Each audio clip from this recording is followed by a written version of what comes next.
Last week we did gentle winter, soft winter. And this week we are going full on Christmas. And I am so darn excited. I have been waiting for this. And funny enough, I feel like you have been waiting for this because I'm using plants that in previous weeks, you guys were like, use that one.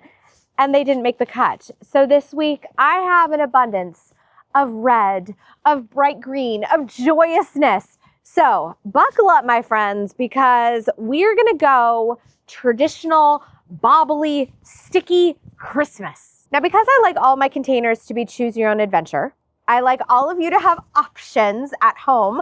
I'm gonna give you 3 centerpieces that you can use, and then we're gonna move forward with one of those centerpieces. Are you ready? Bachelor number 1. Bachelor number 1 is sticky.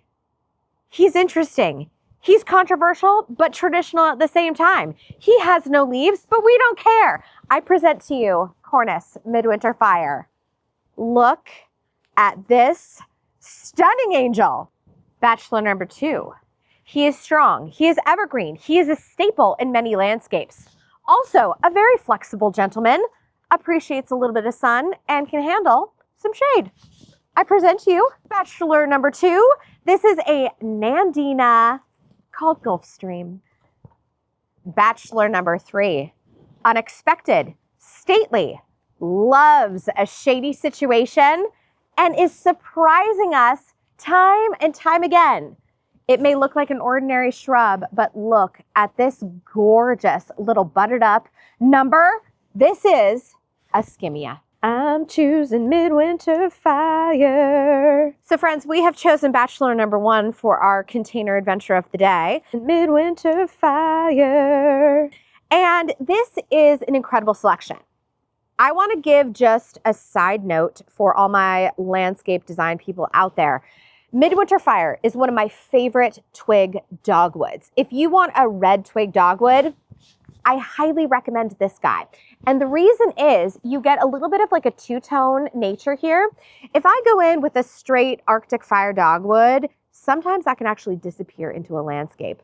But you bring in a Midwinter Fire and it literally looks like it's glowing from within. So just something for you to stick in your back pocket if you are on the hunt for beautiful winter bark.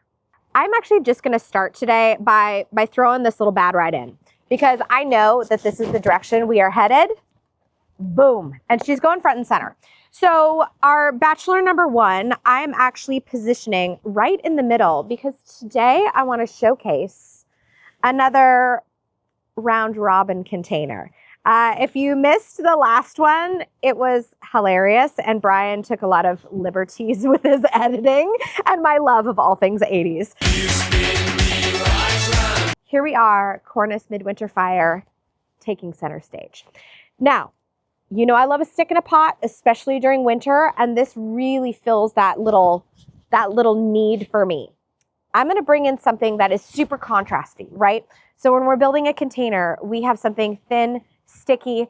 We need to like head in the opposite direction, and I'm gonna bring in something massive and fluffy. This is a Heuchera. I love a Heuchera. I use a Heuchera all the time. And this is one that I find especially lovely. This one is called Fire Alarm. You could also use one called Fire Chief, but just for me, I think the Fire Alarm gives a bit more of like a deep burgundy tone. As you see me build this, we're gonna be working in a lot of layers and a lot of texture, and we're also gonna be varying their placement within this beautiful container. I'm gonna go with a trio. I love a trio for this size. I feel like if we went 4, it just would be too much. We would lose the impact as we're going around this container. Okay, the next element that I am bringing in is one that you all lobbied for in my native container, and that is Gaultheria procumbens. You guys, is this not the most sumptuous little berry you've ever seen? Now, the reason I waited until this week is because I knew I had a charcoal container coming up, and anytime you use a red like this, I love it against a deep, rich container because it pops even more. In fact, I'm probably gonna place this right at the rim because do you see this drama that's unfolding? It's so good. In fact, because I'm doing that, I may tuck my Heucheras right back up against the root ball of my cornice. Yeah, this is the ticket. Do you see how these sticks are just like emerging from this container? She is good. This is very, very good. So I think what we're gonna do here is I'm gonna bring in my trio of Gaultheria. Now, honestly, check this out. You could literally stop here. This is more than enough for your average gardener and potentially more than enough for your average budget. But as you all know, I am in my maximalist era, so we are going for broke. Okay, next item. I really want to hit this with a punch. And so I'm going to bring in a new trailer. I want to introduce a new player in the game for you. This is actually one I haven't played with on this channel, but it is also one that I love. And once established in a pot, it's incredibly durable and super hardy. This is a Ceanothus, and it's called Diamond Heights. And one of the things I really love about this is you get this beautiful chartreuse, but right down the middle, you get a shot of emerald green, like the deepest, yummiest dark green. And this is the perfect way to marry a few tones of green together. That dark green pulls in the depth of green in my Gaultheria for just the most sensational impact. Now I'm going to work with this a little bit because I'm trying to decide where I want this. I think I might actually have this just to one side of my Gaultheria. But let's have a good play. Let's see what we come up with here. I think this is going to do it. Now, in my head, I'm already thinking, what else can I shove in this pot? Okay, I have a couple things I'm going to shove in this pot. The first and foremost is this gorgeous Scotch moss. I think I'm going to divide this in half because I only have 2 left in my stash. But I think that might be a really beautiful pop right there. Do you see this just insane texture we're building? That is darn cool. The other thing I might do is I'm actually feeling like I want a little magic floral sauce coming up through the middle here. I'm going to run to my stash because I think I have a few good things that are going to make this whole thing just come alive. Okay, friends, I rated my stash and I came up with 2 options, one of which I'm going to use, one of which I am not going to use. Okay, this is what I'm not going to use and I'm so sad. It is just pulling a little too warm. We've talked about this a lot. Undertone is king. This is a red with a very purple undertone. In fact, as this little viola fades out, it actually gets a little bit of that ruby purple going on. So I'm not going to use this one. And this one is ruby gold. But you guys, look at that. Holy. If you had something that had a little bit more purple in it, a red that leaned more purple, this is like the hit. This is just so awesome. However, I'm reminding myself of the brief. This is in your face Christmas, super traditional this week. And so I'm going to bring in a white. We are going white. We are going layered reds and layered greens. And this right here coming up through all of these sticks, this is like the perfect highlighter. So this is the choice that we have made. I had 3 kind of decent little guys left over in my stash from an installation. And so what I'm going to do is I'm going to take this little cutie apart and I'm going to start putting it back together layer by layer. Are you ready?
So are we ready to see another update? Let's bring it in.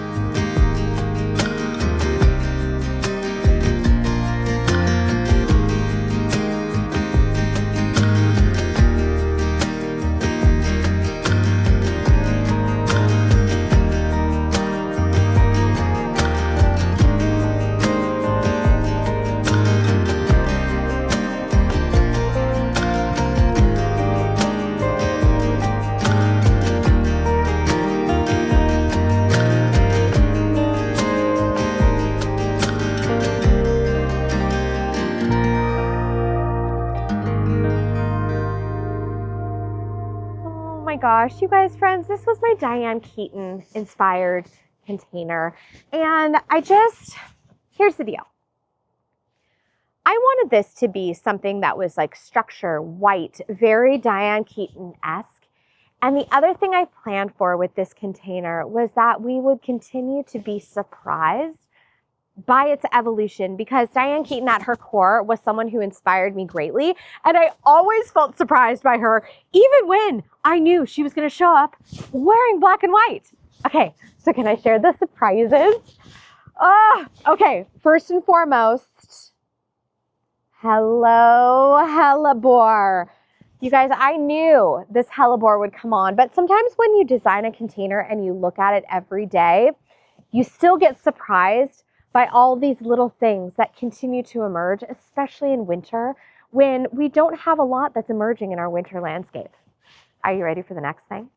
Over here on this side, we have planted a erica. This is a winter heather, and it's called White Perfection, which I also felt was so appropriate as for a woman who dressed so beautifully in all white. Look at this. We are just starting to crack open. It is so fully laden with buds, but just our first little tendrils, our first little bells along this erica are starting to pop open. So friends, here we are, a container inspired by Diane Keaton, someone who is continually full of surprises, and a woman I just so greatly admired. You guys, this is so fun. You know what this reminds me of? This reminds me of, like, we're going to grandma's house for Christmas. This is just the uber traditional reds and whites, so much texture, so much loveliness.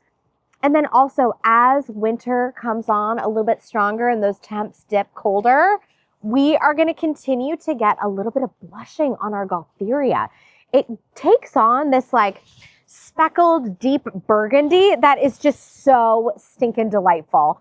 You guys, so happy with this. And you know what's funny is I planned this as like a container that you would drink in 360, right? All the way around. But I actually feel like because we've chosen sticks for the centerpiece, bachelor number one, you can see through the arrangement. And so there's something really lovely about having plants kind of consuming the sticks, which is also something to keep in mind if you're shoving sticks in containers you've already got. Make sure they're not just in the back.